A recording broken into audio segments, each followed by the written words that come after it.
what's up, everybody? Welcome back to your Fighting with Friends. It's your boy, Brave Kaya, back again today with our regular One Championship news updates. It's been an interesting time with One Championship, holding up to some of the events that's coming up in a few months' time. With the Friday fight cards looking very much exciting as we progress. So far, in terms of the news that's come out, the only thing that's been sort of circling is news around Yuki Yoza camp, as well as Superlek and Chatri Sityodtong, which is the CEO of One Championship, has been quite interesting. They had an interview on the Bangkok Post when Nick Atkin has dug into the news that took place last year at 1172, last year at 1172, um, where Nabil Anane was set to face Superlek for the bantamweight Muay Thai title. Unfortunately, Superlek didn't make the weight and obviously got stripped from his title on the day, which surprised everybody and then made it a three-round fight. And that's pretty much thought like what was going on. And so of late, there's been an interview that's taken place, and now we've got some information that's come to light. And I'm going to run through it now with you guys today so we can sort of see what happens next with these guys, starting with Superlek. As we can see, this is on the Bangkok Post done by Nick Atkin. Let me just get my tunes in the background so I can flow nice and smoothly. I always want to hear myself.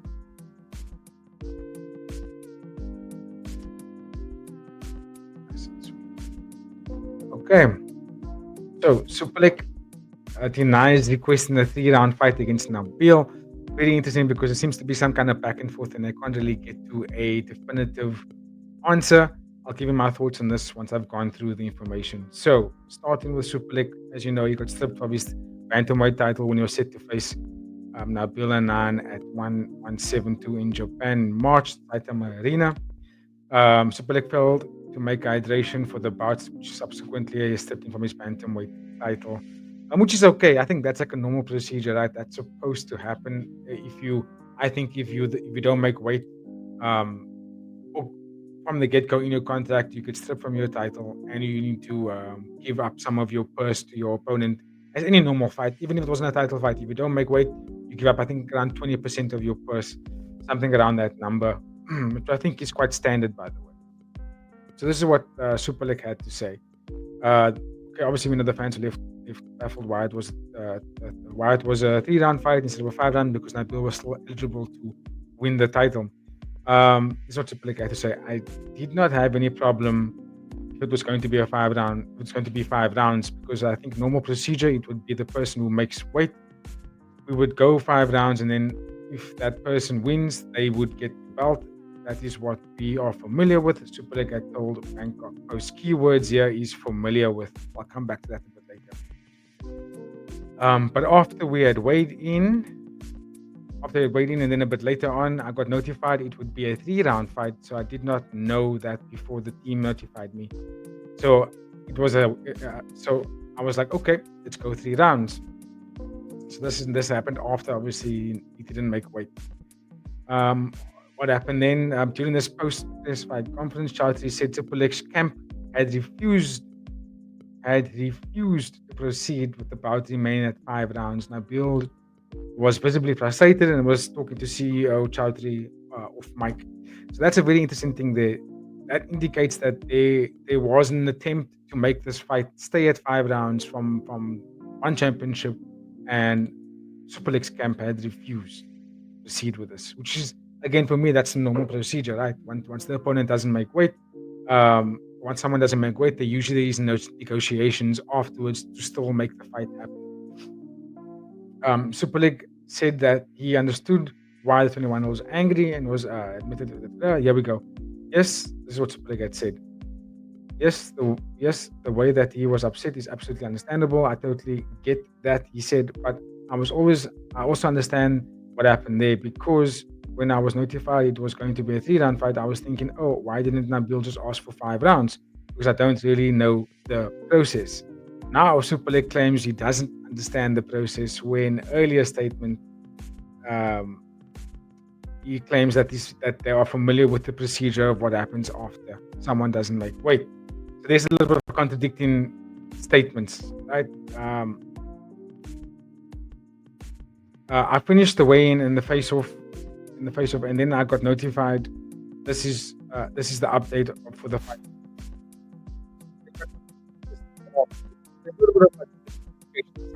on there with with one championship to sort of make the fight particular stay at 5 rounds, and his team denied that or declined that decision and gone with the negotiation of 3 rounds. Before I continue with what Superlek has gone on to, because he does pretty much just goes, that's pretty much what he says, and further on he talks about how upset he was about not making the weight, and he didn't really know what was going on after that. Maybe he was just completely depleted of all electrolytes and couldn't really make a clear decision about what was going on. And then he kind of talks about just like his injuries building up to that fight and how he would like to come back. Let me just kind of find that there. Lost injuries. Back. Here we go. Before I bring that up, Chatri Sityodtong disputes the claim of Nabil's fight switch. And this is, you guys can't see that on screen right now. You just get that video. So this is pretty much where Chatri Sityodtong, I keep saying claps back, but it's just pretty much his response to what Superlek had said, which he pretty much said all of this on the day of the at the post-fight press conference, but he just kind of reiterated it again on the Bangkok post with Nick. I can kind of highlight what actually went down. So this is what Chatri had to say. So after Superlek missed weight at Tokyo, Rick Oti from the one competition department, so that's the guy who pretty much does the weight and hydration tests when you watch it live. He also does the face-offs where he's standing in between the athletes. Nice there. In between the athletes, so you will recognize his face. He's always there when they're doing the weigh-ins. I almost said we. So yeah, at the department side in person with Superlek to make the fight. The one chairman told Bangkok Post Superlek did not agree to Rick's initial request to keep the fight at 5 rounds. Superlek agreed only to the 3-round fight versus Nabil, in addition to give Nabil 30% of his purse for missing weight. So there, Superlek, which this is exactly what happened at the event. Superlek missed the weight, and he gave Nabil 30%, which is 10% more than the initial amount at 20%. So maybe there's some truth in that Rick went there and tried to negotiate with Superlek to keep it at 5 rounds, and he was like, probably I can't. Injuries, weight cut, blah, blah, blah, blah. Can we keep it can we make it 3 rounds and give Nabil the 30%? And he can still be eligible to win. But then it turned out that it was 3-round, non-title fight, and then he got the interim title, which is all kind of weird, but that was kind of the result that happened. There's not much that was said after that. That's all that Chatri pretty much said. And then I like this ending point here because it's pretty much what's also on Superlek's. What he also had to say. 29-year-old striker also said he'd be dealing with injuries in the lead up to the bout, which we know, and expressed interest in a future rematch, though he acknowledged Nabil versus Jonathan Haggerty for the vacant belt would make sense in the meantime. So that kind of highlights that Superlek doesn't immediately want to have that title fight when he comes back. We also know that he said last week or the week before that he'll be back in 2 months' time. So who is he going to fight next? I'm not so sure what that looks like, but what he's hinting at here is that we're possibly going to see a Nabil versus Jonathan Haggerty for that vacant bantamweight Muay Thai strap.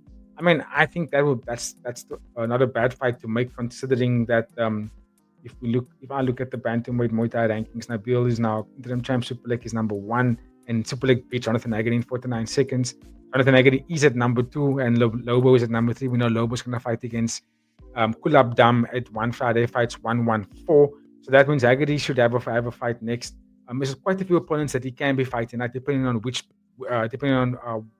division he goes in. If he stays in kickboxing more bantamweight, he could be fighting Nabil for the interim title. He could be fighting Nabil for the interim Muay Thai title, or he could be defending his kickboxing title. I'm going to bring something up on screen that's going to lead why I'm bringing up Haggerty now, because it takes me to my next point pretty much. Haggerty, there we go.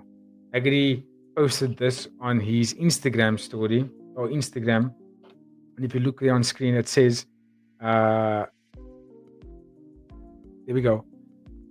UK Seminars 2025 limited time. Only as soon as I will soon be entering fight camp. Discounts rates are currently available. So he's going into fight camp very, very soon. That implies that he could be fighting Nabil Anane.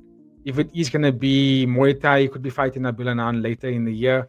What's it now? We're in June, so they could be July. We could see late July, maybe even early August. Jonathan Haggerty fighting against Nabil Anane for that vacant Muay Thai strap. If it's going to be kickboxing, it could be a little bit sooner, and this is why I'm going to explain why it would be sooner, because this is where it gets a little bit more heated, which takes me into my next story. Bang! The hottest property right now in one championship, the talk of the town, Yuki Yoza making waves in the one championship. So he's announcing that fight news coming soon, and this was posted on Tetsuya's Twitter account, and I'll definitely drop all the links to all these news stories in my description. You can go and read them all yourselves. So Yuki Yoza looks like his literally quote would be, "Here we go. I'll be back in the ring soon. So look forward to my next opponent." Right, and possible opponents that Tetsuya has announced there. And Tetsuya is a very reliable source, pretty much on point with whatever comes out of the account of Tetsuya, pretty much happens. Petronong, Superlek, or Elias Inahachi. I would say he's not going to get Jonathan Haggerty very, very soon, even though I would like to see that fight. But he's going to have to go up against one of the three mentioned names on that post you can see there.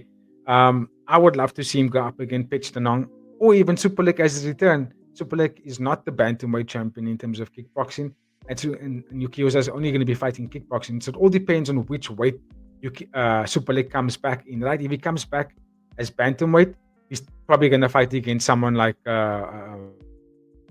Yuki Yoza, which then leaves Nabil Anane and Haggerty to fight in August. Perfectly matched up, right?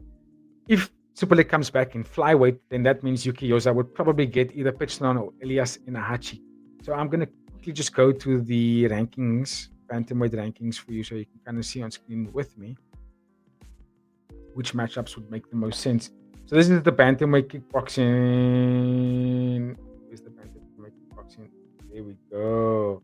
Jonathan Haggerty is your champion, right? He recently just beat Weiroi.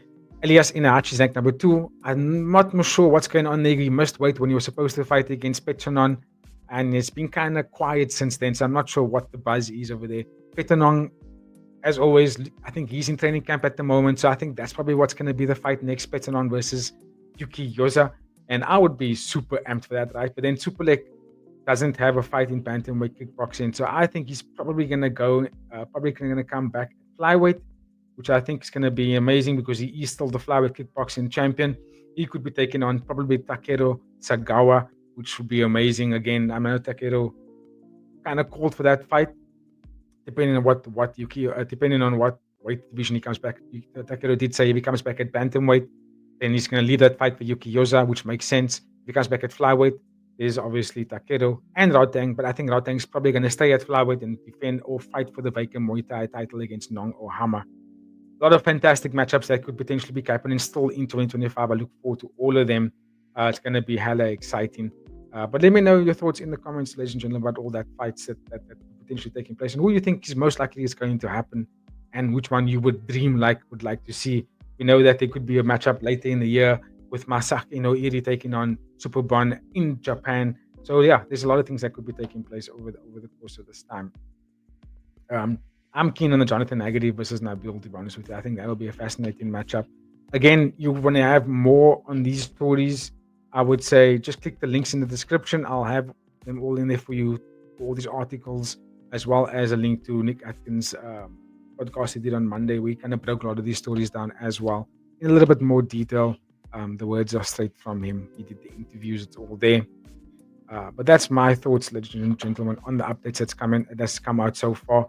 And also some of the matchups that could possibly happen within that divisions of bantamweight and flyweight, Muay Thai, and kickboxing.